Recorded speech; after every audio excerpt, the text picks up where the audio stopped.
सिपाही ने बस घोंसले में आग लगा दी, जिससे आदमखोर चींटियां बाहर निकल आए ताकि मिट्टी में दबी 2 इंसानी खोपड़ियों को तड़पा कर मार सके। लेकिन अजीब बात यह है कि जब चींटियों की सेना तेजी से पास आ रही थी तो कली को डर नहीं लगा, बल्कि उसने गर्व से मुस्कुराया।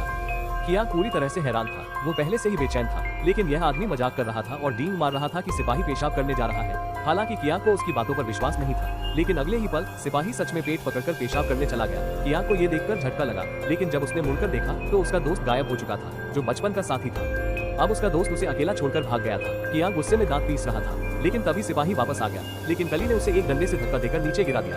वो दूसरे सिपाही को देखने के लिए आकर्षित करना चाहता था, लेकिन इससे पहले कि वो समझ पाता कि क्या हो रहा है, कली ने उसे गहरी खाई में धकेल दिया, जो आदमखोर चींटियों के घोंसले पर गिरा। 1 मिनट से भी कम समय में सिपाही को पूरी तरह से खा लिया गया।